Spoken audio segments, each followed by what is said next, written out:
আসসালামু আলাইকুম অনার শিক্ষার্থীরা রকিবুল 24 এর গ্রামার ক্লাস 41 এ তোমাদেরকে স্বাগতম।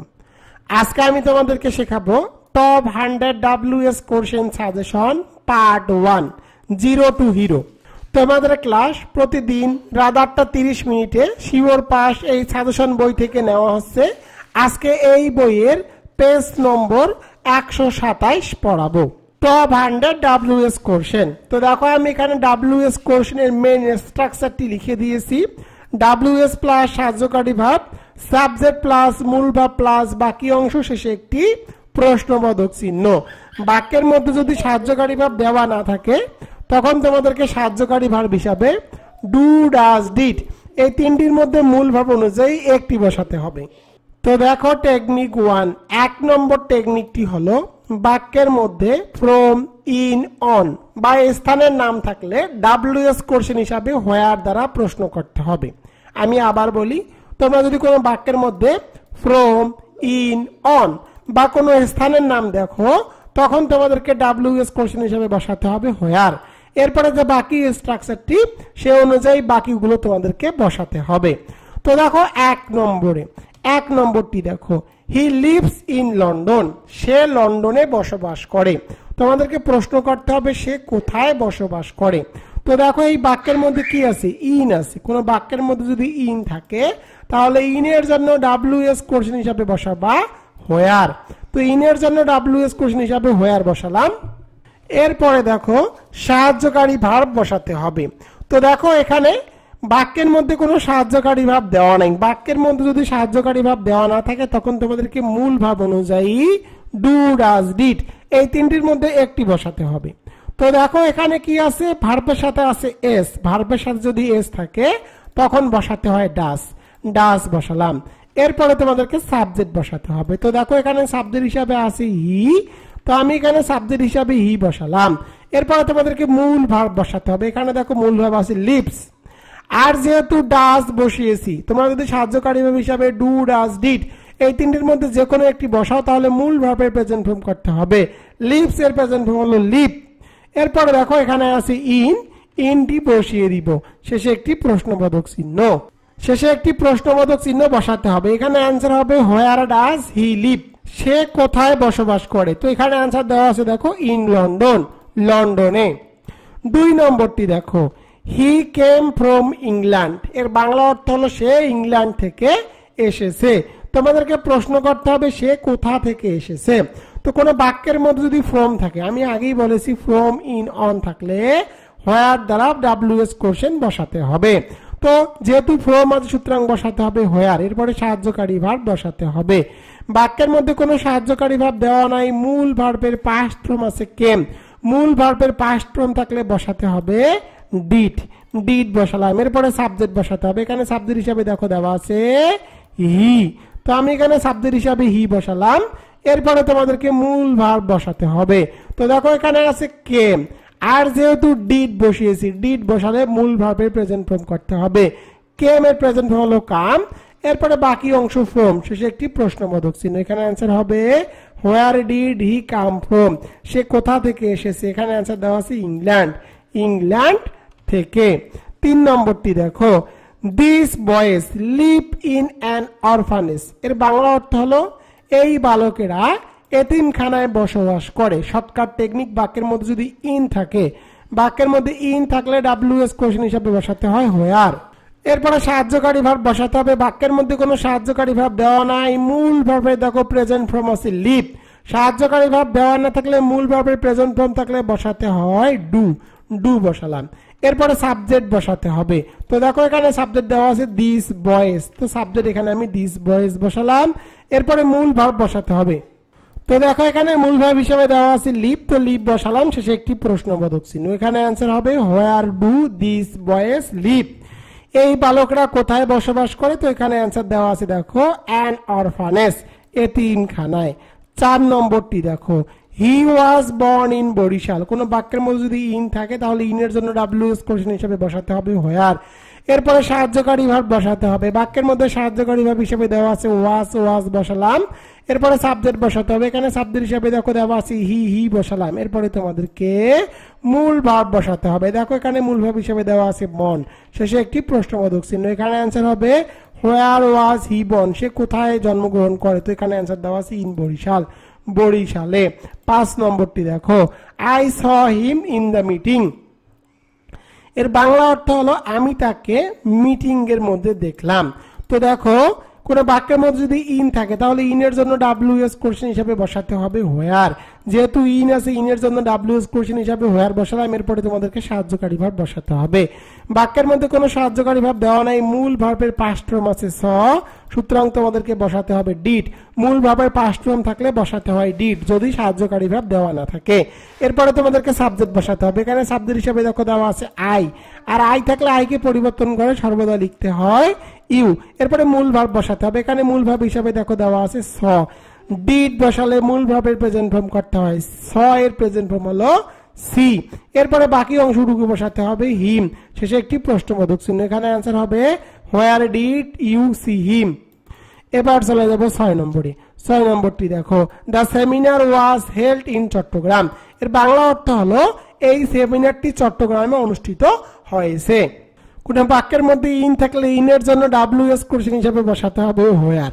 তো আমি এখানে ডাব্লিউএস কোশ্চেন হিসাবে হোয়ার বসিয়ে দিলাম। এরপরে তোমাদেরকে সাহায্যকারী ভার্ব বসাতে হবে। বাক্যের মধ্যে সাহায্যকারী ভার্ব হিসাবে দেওয়া আছে ওয়াজ, ওয়াজ বসালাম। এরপরে সাবজেক্ট বসাতে হবে। এখানে সাবজেক্ট হিসাবে দেখো দেওয়া আছে দা সেমিনার, দা সেমিনার বসিয়ে দিলাম। এরপরে তোমাদেরকে মূল ভার্ব বসাতে হবে। এখানে মূল ভার্ব হিসাবে দেওয়া আছে হেল্ড, শেষে একটি প্রশ্নবোধক চিহ্ন। এখানে অ্যান্সার হবে হোয়ার ওয়াজ দ্য সেমিনার হেল্ড। এবার চলে যাবো 7 নম্বরে। 7 নম্বরটি দেখো হি কামস ফ্রম খুলনা। কোন বাক্যের মধ্যে যদি ফ্রম থাকে তাহলে ডাব্লিউএস কোশ্চেন হিসাবে তোমাদেরকে বসাতে হবে হোয়ার। এর বাংলা অর্থ হলো সে খুলনা থেকে এসেছে। এরপরে সাহায্যকারী ভার্ব বসাতে হবে। বাক্যের মধ্যে কোনো সাহায্যকারী ভার্ব দেওয়া নাই, মূল ভার্বের সাথে আছে এস, সুতরাং তোমাদেরকে বসাতে হবে ডাস। এরপরে তোমাদেরকে সাবজেক্ট বসাতে হবে। এখানে সাবজেক্ট হিসাবে দেখো দেওয়া আছে সি, তো আমি এখানে সাবজেক্ট হিসাবে সি বসালাম। এরপরে তোমাদেরকে মূল ভার্ব বসাতে হবে। এখানে মূল ভার্ব হিসাবে দেখো দেওয়া আছে কামস, আর যেহেতু ডাস বসিয়েছি মূল ভার্বের প্রেজেন্ট ফর্ম করতে হবে, কামস এর প্রেজেন্ট ফর্ম হলো কাম। এরপরে বাকি অংশ ফ্রম, শেষে একটি প্রশ্নবোধক চিহ্ন। এখানে অ্যান্সার হবে হোয়ার ডাস শি কাম ফ্রম, সে কোথা থেকে এসেছে। তো এখানে অ্যান্সার দেওয়া আছে খুলনা, খুলনা থেকে। 8 নম্বরটি দেখো I fund him in the park. এর বাংলা অর্থ হলো আমি তাকে পার্কে পেলাম। তো কোনো বাক্যের মধ্যে যদি ইন থাকে তাহলে ইনের জন্য ডাব্লিউএস কোশ্চেন হিসাবে বসাতে হবে হোয়ার। আমি কিন্তু এখানে শর্টকাট টেকনিক শিখিয়ে দিয়েছি, ফ্রম ইন অন থাকলে ডাব্লিউএস কোশ্চেন হিসাবে বসাতে হবে হোয়ার। এরপরে সাহায্যকারী ভার্ব বসাতে হবে। বাক্যের মধ্যে কোনো সাহায্যকারী ভার্ব দেওয়া নাই, মূল ভার্বের পাস্ট ফর্ম আছে, সুতরাং তোমাদেরকে বসাতে হবে ডিড। এরপরে তোমাদেরকে সাবজেক্ট বসাতে হবে। এখানে সাবজেক্ট হিসেবে দেখো দেওয়া আছে আই, আর আই থাকলে আই কি পরিবর্তন করে লিখতে হবে ইউ। এরপরে তোমাদেরকে মূল ভার্ব বসাতে হবে। এখানে মূল ভার্ব হিসেবে দেওয়া আছে ফাউন্ড, আর যেহেতু ডিড বসিয়েছি মূল ভার্বের প্রেজেন্ট ফর্ম করতে হবে, ফাউন্ড এর প্রেজেন্ট ফর্ম হলো ফাইন্ড। এরপরে বাকি অংশটুকু হিম বসাতে হবে, শেষে একটি প্রশ্নবোধক চিহ্ন। এখানে অ্যান্সার হবে where did you find him. 9 নম্বরটি দেখো John Keats was born in England. কোন বাক্যের মধ্যে ইন থাকলে ইনের জন্য ডাব্লিউএস কোশ্চেন হিসাবে বসাতে হবে হোয়ার, হোয়ার বসালাম। এরপরে তোমাদেরকে সাহায্যকারী ভার্ব বসাতে হবে। বাক্যের মধ্যে সাহায্যকারী ভার্ব হিসেবে দেওয়া আছে ওয়াজ, ওয়াজ বসালাম। এরপরে সাবজেক্ট বসাতে হবে। এখানে সাবজেক্ট হিসেবে দেখো দেওয়া আছে জন কিটস। এরপরে মূল ভার্ব বসাতে হবে। এখানে মূল ভার্ব হিসেবে দেওয়া আছে বর্ন, শেষে একটি প্রশ্নবোধক চিহ্ন। এখানে অ্যান্সার হবে হোয়ার ওয়াজ জন কিট বর্ন। জন কিট কোথায় জন্মগ্রহণ করেন। তো এখানে অ্যান্সার দেওয়া আছে ইন ইংল্যান্ড, ইংল্যান্ডের মধ্যে। এবার চলে যাব 10 নম্বরে। 10 নম্বরটি দেখো দে ডাইড ইন ঢাকা। কোন বাক্যের মধ্যে যদি ইন থাকে ইনের জন্য ডাব্লিউএস কোশ্চেন হিসেবে বসাতে হবে হোয়ার। এরপরে সাহায্যকারী ভার্ব বসাতে হবে। বাক্যের মধ্যে কোনো সাহায্যকারী ভার্ব দেওয়া নাই, মূল ভার্বের পাস্ট ফর্ম আছে ডাইড, সুতরাং তোমাদেরকে বসাতে হবে ডিড। যদি মূল ভার্বের পাস্ট ফর্ম থাকে তখন সাহায্যকারী ভার্ব হিসেবে বসাতে হয় ডিড, যদি বাক্যের মধ্যে সাহায্যকারী ভার্ব দেওয়া না থাকে। এরপরে তোমাদেরকে সাবজেক্ট বসাতে হবে। এখানে সাবজেক্ট হিসেবে দেখো দেওয়া আছে দে, তো আমি এখানে সাবজেক্ট হিসেবে দে বসালাম। এরপরে তোমাদেরকে মূল ভার্ব বসাতে হবে। এখানে মূল ভার্ব হিসেবে দেখো দেওয়া আছে ডাইড, আর যেহেতু ডিড বসিয়েছি মূল ভার্বের প্রেজেন্ট ফর্ম করতে হবে। ডাইড এর প্রেজেন্ট ফর্ম হলো ডাই, শেষে একটি প্রশ্নবোধক চিহ্ন। এখানে অ্যান্সার হবে হোয়ার ডিড দে ডাই। 11 নম্বরটি দেখো, he knew it from a daily. তো দেখো কোনো বাক্যের মধ্যে যদি ফ্রম থাকে, ফর্মের জন্য WS কোশ্চেন হিসাবে বসাতে হবে হোয়ার। হোয়ার বসালাম, এরপরে তোমাদেরকে সাহায্যকারী ভাব বসাতে হবে। বাক্যের মধ্যে কোনো সাহায্যকারী ভাব দেওয়া নাই, মূল ভার্বের পাস্ট ফর্ম আছে, সুতরাং তোমাদেরকে বসাতে হবে ডিড। এরপরে সাবজেক্ট বসাতে হবে, এখানে সাবজেক্ট হিসাবে দেখো দেওয়া আছে হি বসালাম। এরপরে মূল ভার্ব বসাতে হবে, এখানে মূল ভার্ব হিসাবে দেখো দেওয়া আছে নিউ। আর যেহেতু ডিড বসিয়েছি, মূল ভার্বের প্রেজেন্ট ফর্ম করতে হবে। নিউ এর প্রেজেন্ট ফর্ম হলো নো। এরপরে বাকি অংশটুকু বসাতে হবে, এখানে বাকি অংশটুকু দেওয়া আছে দেখো ইট ফ্রম। ইট ফ্রম বসালাম, শেষে একটি প্রশ্নবোধক চিহ্ন। এখানে आंसर হবে where did he know it from. 12 নম্বরে I am going to Khulna. তো দেখো এখানে স্থানের নাম আছে খুলনা। কোনো বাক্যের মধ্যে যদি স্থানের নাম থাকে তখন WS কোশ্চেন হিসাবে বসাতে হবে হোয়ার। এরপরে সাহায্যকারী ভাব বসাতে হবে। বাক্যের মধ্যে দেখো সাহায্যকারী ভাব হিসাবে আছে এম থাকলে এম কে পরিবর্তন করে লিখতে হয় আর। তো এম কে পরিবর্তন করে লিখলাম আর। এরপরে তোমাদেরকে সাবজেক্ট বসাতে হবে, এখানে সাবজেক্ট হিসেবে দেখো দেওয়া আছে আই থাকলে আই কে পরিবর্তন করে লিখতে হয় ইউ। এরপরে মূল ভার্ব বসাতে হবে, এখানে মূল ভার্ব হিসেবে দেখো দেওয়া আছে গোয়িং। এরপরে বাকি অংশটুকু বসাতে হবে টু, শেষে একটি প্রশ্নবোধক চিহ্ন। এখানে आंसर হবে where are you going to. 13 নম্বরটি দেখো, I was caught in a traffic jam. কোনো বাক্যের মধ্যে ইন থাকলে ইনের জন্য WS কোশ্চেন হিসেবে বসাতে হয় হোয়ার। এরপরে সাহায্যকারী ভাব বসাতে হবে, বাক্যের মধ্যে সাহায্যকারী ভাব হিসেবে দেওয়া আছে ওয়াজ বসালাম। এরপরে তোমাদেরকে সাবজেক্ট বসাতে হবে, এখানে সাবজেক্ট হিসেবে দেখো দেওয়া আছে আই থাকলে আই কে পরিবর্তন করে লিখতে হয় ইউ। এরপরে মূল ভাব বসাতে হবে, এখানে মূল ভাব হিসেবে দেখো দেওয়া আছে কট বসালাম, শেষে একটি প্রশ্নবোধক চিহ্ন। এখানে आंसर হবে হোয়ার ওয়াজ ইউ কট। এবার চলে যাব টেকনিক 2 নম্বর টেকনিক। এই টেকনিকটি অনার্স সেকেন্ড ইয়ারের জন্য খুব ইম্পর্টেন্ট। কোন বাক্যের মধ্যে যদি টুয়াইস, ওয়ান্স, অফেন, এভরি এগুলো দেখো তখন তোমাদেরকে WS কোশ্চেন হিসাবে হাউ অফেন দ্বারা প্রশ্ন করতে হবে। আমি আবার বলি, বাক্যের মধ্যে যদি টুয়াইস, ওয়ান্স, অফেন, কোন বাক্যের মধ্যে যদি টুয়াইস, ওয়ান্স, অফেন, এভরি থাকে তখন তোমাদেরকে WS কোশ্চেন হিসাবে বসাতে হবে হাউ অফেন। 14 নম্বরটি দেখো, he visits his parents twice a month. তো এই বাক্যের মধ্যে টুয়াইস আছে, টুয়াইস থাকলে WS কোশ্চেন হিসেবে বসাতে হবে হাউ অফেন। এরপর সাহায্যকারী ভাব বসাতে হবে, বাক্যের মধ্যে কোনো সাহায্যকারী ভাব দেওয়া নাই, মূল ভার্বের সাথে এস আছে, সুতরাং তোমাদেরকে বসাতে হবে ডাস। এরপরে সাবজেক্ট বসাতে হবে, এখানে সাবজেক্ট হিসেবে দেখো দেওয়া আছে হি বসালাম। এরপরে তোমাদেরকে মূল ভাব বসাতে হবে, এখানে মূল ভাব হিসেবে দেওয়া আছে ভিজিটস। আর যেহেতু ডাস বসিয়েছি, মূল ভাবের প্রেজেন্ট ফর্ম করতে হবে, ভিজিটস এর প্রেজেন্ট ফর্ম হলো ভিজিট। এরপরে বাকি অংশটুকু বসাতে হবে হিজ প্যারেন্টস এ মান্থ, শেষে একটি প্রশ্নবোধক চিহ্ন। এখানে आंसर হবে how often does he visit his parents a month.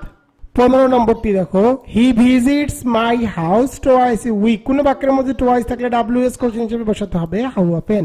How often বসালাম, এরপরে তোমাদেরকে সাহায্যকারী ভাব বসাতে হবে, বাক্যের মধ্যে কোনো সাহায্যকারী ভাব দেওয়া নাই, মূল ভাবের সাথে আছে এস, সুতরাং তোমাদেরকে বসাতে হবে ডাজ। তো ডাজ বসালাম, এরপরে তোমাদেরকে সাবজেক্ট বসাতে হবে, এখানে সাবজেক্ট হিসেবে দেখো দেওয়া আছে হি, তো আমি হি বসালাম। এরপরে তোমাদেরকে মূল ভাব বসাতে হবে, এখানে মূল ভাব হিসেবে দেখো দেওয়া আছে ভিজিটস। আর যেহেতু ডাস বসিয়েছি, মূল ভাবের প্রেজেন্ট ফর্ম করতে হবে, ভিজিটস এর প্রেজেন্ট ফর্ম হলো ভিজিট। এরপরে বাকি অংশটুকু বসাতে হবে মাই হাউস। মাই থাকলে মাইকে পরিবর্তন করে সর্বদা লিখতে হয় ইউর। এরপরে বাকি অংশ এ উইক বসালাম, শেষে একটি প্রশ্নবোধক চিহ্ন। এখানে आंसर হবে how often does he visit your house a week. এবার চলে যাবো 16 নম্বরে। 16 নম্বরটি দেখো, he comes to our house once a week. কোন বাক্যের মধ্যে ওয়ান্স থাকলে WS কোশ্চেন হিসাবে বসাতে হবে হাউ অফেন। হাউ অফেন বসালাম, এরপরে সাহায্যকারী ভাব বসাতে হবে, বাক্যের মধ্যে কোনো সাহায্যকারী ভাব দেওয়া নাই, মূল ভাবের সাথে আছে এস, সুতরাং তোমাদেরকে বসাতে হবে ডাস। এরপরে তোমাদেরকে সাবজেক্ট বসাতে হবে, এখানে সাবজেক্ট হিসেবে দেখো দেওয়া আছে হি বসালাম। এরপরে তোমাদেরকে মূল ভাব বসাতে হবে, এখানে মূল ভাব হিসেবে দেখো দেওয়া আছে কামস। আর যেহেতু ডাস বসিয়েছি, মূল ভাবের প্রেজেন্ট ফর্ম করতে হবে কাম। এরপরে বাকি অংশটুকু বসাতে হবে টু আওয়ার হাউস। আওয়ার থাকলে আওয়ারকে পরিবর্তন করে লিখতে হয় ইয়োর। এরপরে বাকি অংশটুকু বসাতে হবে এ উইক, শেষে একটি প্রশ্নবোধক চিহ্ন। এখানে आंसर হবে how often does he come to your house a week. 17 নম্বরটি দেখো, he visits my house very often. কোন বাক্যের মধ্যে যদি অফেন থাকে তখন তোমাদেরকে WS কোশ্চেন হিসেবে বসাতে হবে হাউ অফেন। WS কোশ্চেন হিসেবে বসাতে হবে হাউ অফেন। এরপরে তোমাদেরকে সাহায্যকারী ভাব বসাতে হবে, বাক্যের মধ্যে কোনো সাহায্যকারী ভাব দেওয়া নেই, মূল ভাবের সাথে আছে এস, সুতরাং তোমাদেরকে বসাতে হবে ডাস। তো আমি এখানে ডাস বসালাম, এরপরে তোমাদেরকে সাবজেক্ট বসাতে হবে, এখানে সাবজেক্ট হিসেবে দেখো দেওয়া আছে হি, তো আমি এখানে হি বসালাম। এরপরে তোমাদেরকে মূল ভার্ব বসাতে হবে, এখানে মূল ভার্ব হিসেবে দেখো দেওয়া আছে ভিজিটস। আর যেহেতু ডাস বসিয়েছি, মূল ভাবের প্রেজেন্ট ফর্ম করতে হবে ভিজিট। এরপরে বাকি অংশ মাই হাউস। মাই থাকলে মাইকে পরিবর্তন করে লিখতে হবে ইয়োর। এরপরে বাকি অংশটুকু এখানে নাই, শেষে একটি প্রশ্নবোধক চিহ্ন বসাতে হবে। এখানে आंसर হবে how often does he visit your house. 18 নম্বর, he visits his parents once a week. কোন বাক্যের মধ্যে যদি ওয়ান্স থাকে তখন WS কোশ্চেন হিসেবে বসাতে হবে হাউ অফেন। তো আমি এখানে WS কোশ্চেন হাউ অফেন বসালাম, এরপরে সাহায্যকারী ভাব বসাতে হবে। বাক্যের মধ্যে কোনো সাহায্যকারী ভাব দেওয়া নাই, মূল ভাবের সাথে আছে এস, সুতরাং তোমাদেরকে বসাতে হবে ডাস। এরপরে তোমাদেরকে সাবজেক্ট বসাতে হবে, এখানে সাবজেক্ট হিসেবে দেখো দেওয়া আছে হি, তো আমি এখানে হি বসালাম। এরপরে তোমাদেরকে মূল ভাব বসাতে হবে, এখানে মূল ভাব হিসেবে দেখো দেওয়া আছে ভিজিটস, আর যেহেতু ডাস বসেছি মূল ভাবে প্রেজেন্ট ফর্ম করতে হবে ভিজিট। এরপরে বাকি অংশটুকু বসাতে হবে হিজ প্যারেন্টস, এরপরে বাকি অংশ এ উইক, এ উইক শেষে একটি প্রশ্নবোধক চিহ্ন। এখানে অ্যান্সার হবে how often does he visit his parents a week. 19 নম্বরটি দেখো, he visits my mother every week. কোন বাক্যের মধ্যে যদি এভরি প্লাস টাইম, কোন বাক্যের মধ্যে এভরি প্লাস টাইম থাকলে ভার্বাল। 19 নম্বরটি দেখো, he visits his mother every week. তো দেখো এভরি থাকলে, কোন বাক্যের মধ্যে যদি এভরি থাকে তখন এভরির জন্য WS কোশ্চেন হিসেবে বসাতে হবে হাউ অফেন। হাউ অফেন বসালাম, এরপরে সাহায্যকারী ভাব বসাতে হবে। বাক্যের মধ্যে কোনো সাহায্যকারী ভাব দেওয়া নাই, মূল ভাবের সাথে আছে এস, সুতরাং তোমাদেরকে বসাতে হবে ডাস। এরপরে তোমাদেরকে সাবজেক্ট বসাতে হবে, এখানে সাবজেক্ট হিসেবে দেখো দেওয়া আছে হি, তো আমি এখানে সাবজেক্ট হিসেবে হি বসালাম। এরপরে তোমাদেরকে মূল ভাব বসাতে হবে, এখানে মূল ভাব হিসেবে দেওয়া আছে ভিজিটস, আর যেহেতু ডাস বসিয়েছি মূল ভাবের প্রেজেন্ট ফর্ম করতে হবে ভিজিট। এরপরে বাকি অংশ হিজ মাদার, শেষে একটি প্রশ্নবোধক চিহ্ন। এখানে অ্যান্সার হবে how often does he visit his mother. Honours শিক্ষার্থীরা, তোমরা যারা honours second year compulsory English নিয়ে অনেক টেনশনে আছো, তাদের জন্য রকিবুল 24 বের করেছে sure pass honours second year English shortcut suggestion and solution non credit hard note 2024 examination 2023। Rakibul 24 পাবলিকেশনের শিওর পাস এই সাজেশন বইটির মধ্যে তোমরা কি কি পাবা। প্রথমে আলোচনা করব রাইটিং পার্ট নিয়ে। তোমাদের রাইটিং পার্টে মার্ক থাকবে 35 মার্ক। তোমরা এই সাজেশন বইটির মধ্যে পাবা দুটি পোস্টার দিয়ে সকল পোস্টার লেখার কৌশল, top 5 poster writing suggestion and answer, top 9 extra poster writing suggestion and answer, একটি নোটিশ দিয়ে সকল নোটিশ লেখার কৌশল, top 5 notice writing suggestion and answer, top 1 extra notice writing suggestion and answer, দুটি প্যারাগ্রাফ দিয়ে সকল প্যারাগ্রাফ লেখার কৌশল, top 5 paragraph writing, top 3 extra paragraph writing, এগুলো বাংলা অনুবাদ সহকারে অ্যান্সার দিয়ে দেওয়া আছে। তিনটি অ্যাপ্লিকেশন দিয়ে সকল অ্যাপ্লিকেশন লেখার কৌশল, top 7 application writing suggestion and answer, একটি লেটার দিয়ে সকল লেটার লেখার কৌশল, top 5 letter writing suggestion and answer, একটি সিভি দিয়ে সকল সিভি লেখার কৌশল, top 3 CV writing suggestion and answer, একটি এসে দিয়ে সকল এসে লেখার কৌশল এবং top 9 essay writing suggestion and answer. এই রাইটিং পার্টের বাংলা অনুবাদ সহ সহজ ভাষায় উত্তর দেওয়া হয়েছে, যেগুলো থেকে তোমরা 100% কমন পাবা। এবার চলে যাব গ্রামার পার্টে। তোমাদের গ্রামার পার্টে মার্ক থাকবে 45 মার্ক। গ্রামার পার্টের আইটেমগুলো হলো 1 number right form or verb, 2 number WS question, 3 number correction, 4 number articles, 5 number changing word, 6 number rearrange, 7 number punctuation, 8 number synonyms and antonyms, 9 number translation Bangla to English. তোমাদেরকে যে suggestion বইটি দেখালাম, এই বইয়ের মধ্যে যে আইটেমগুলো তোমাদেরকে দেখালাম, সেই আইটেমগুলো প্রথমে বেসিক রুলস আছে এবং কোনো আইটেমের ম্যাজিক রুলস আছে। এরপরে তোমরা পাবা টপ 100 সাজেশন অ্যান্ড টেকনিক, যেগুলো রুলস সহকারে সহজ ভাষায় দিয়ে দেওয়া আছে, একবার পড়লেই মুখস্থ হয়ে যাবে। এগুলো থেকে তোমরা 100% কমন পাবা। এরপরে তোমরা পাবা শর্টকাট সাজেশন, কোনো আইটেমে 35টি, আবার কোনো আইটেমে 40টি করে শর্টকাট করে দেওয়া আছে। এছাড়া যে আইটেমগুলো তোমরা দেখতেছো, এই আইটেমগুলোর অল বোর্ড কোশ্চেন সলিউশন করে দেওয়া আছে এবং সর্বশেষে এক্সাম টেস্ট দেওয়া আছে, অর্থাৎ আইটেমগুলোর শেষে এক্সাম টেস্ট দেওয়া আছে। যে সাজেশনটি তোমরা ক্রয় করলে তোমাদের গৃহ শিক্ষকের বিকল্প হিসাবে সহায়তা করবে, অর্থাৎ তোমাদেরকে গ্রামার, রিটেন এবং প্যাসেজ রাইটিং এর জন্য অন্য কোনো বই বা সাজেশন ক্রয় করতে হবে না এবং কারো কাছে গিয়ে প্রাইভেটও পড়তে হবে না। এবার চলে যাবো প্যাসেজ রাইটিং এ। তোমাদের প্যাসেজ রাইটিং এ মার্ক থাকে 20 মার্ক। তো তোমাদের সাজেশন বইটি দেখালাম, এই সাজেশন বইটির মধ্যে প্যাসেজ রাইটিং লেখার টেকনিক আছে, যে টেকনিকটুকু ফলো করলে তোমরা 20 মার্কের মধ্যে কমপক্ষে হলেও 15 থেকে 18 মার্ক তুলতে পারবা। Top 100 passage writing suggestion and answer, top 5 passage writing suggestion and answer তোমরা কিন্তু এই বইটির মধ্যে পেয়ে যাবা। সাজেশন বইটির মধ্যে তোমরা পরীক্ষায় কিভাবে উত্তর লিখবা তা দেওয়া আছে। অনার্স বোর্ড কোশ্চেন 2023, এক্সামিনেশন 2022, এটিরও সমাধান সহকারে দিয়ে দেওয়া আছে। এবার আলোচনা করব তোমরা কিভাবে শিওর পাস এই সাজেশন বইটি অর্ডার করবা। Sure pass honours second year English suggestion 2024, examination 2023, শিক্ষাবর্ষ 2021-2022 প্লাস ইমপ্রুভমেন্ট। তোমরা কিভাবে এই শর্টকাট সাজেশন অ্যান্ড অ্যান্সার বইটি অর্ডার করবা। সাজেশন নেওয়ার নিয়ম হলো, প্রথমে আমার হোয়াটসঅ্যাপ এবং ইমোতে SMS করবা। আমার ইমো এবং হোয়াটসঅ্যাপ নম্বর 01744559475। এই নম্বরে SMS করে লিখবা অনার্স ইংলিশ 2024। এরপরে আমার বিকাশ, নগদ এবং রকেটের মাধ্যমে এই সাজেশন বাবদ তোমাদেরকে 550 টাকা দিতে হবে। টাকা পেলে তোমার ঠিকানা লিখে নিব এবং সুন্দরবন কুরিয়ার সার্ভিসের মাধ্যমে সাজেশন বইটি তোমার ঠিকানায় পাঠিয়ে দিব। তুমি 2 থেকে 3 দিনের মধ্যে এই সাজেশন বইটি পেয়ে যাবা। তো তোমরা আমাকে প্রশ্ন করতে পারো, স্যার 550 টাকা তো আমাদের কাছে অনেক বেশি হয়ে যাচ্ছে, এর কারণ কি? তো আমি তোমাদেরকে একটা বিষয় জানিয়ে রাখি, রকিবুল 24 প্রতি রবি, মঙ্গল, বৃহস্পতি রাত 8:30 অনার্স সেকেন্ড ইয়ার কম্পালসরি ইংলিশের উপরে শিওর পার্ট যে সাজেশন বইটি তৈরি করেছি, এই সাজেশন বইয়ের প্রতিটি ভিডিও টিউটোরিয়াল একদম ফ্রিতে আমার ফেসবুক এবং ইউটিউব চ্যানেলে আপলোড করা হচ্ছে। তো দেখো, এই সাজেশন বইটি ক্রয় করলে আর তোমাদেরকে কোথাও গিয়ে প্রাইভেট পড়তে হবে না, অন্য কোনো বই বা সাজেশনও ক্রয় করতে হবে না। এই বইয়ের প্রতিটি পেজের ভিডিও টিউটোরিয়াল আমার ইউটিউব চ্যানেলে একদম ফ্রিতে পেয়ে যাবা। তো এই দিকগুলো বিবেচনা করলে দেখো 550 টাকা কিন্তু তোমাদের কোনো ব্যাপারই না। এই 550 টাকার মধ্যেই কিন্তু কুরিয়ার সার্ভিস চার্জটিও অ্যাড করা আছে।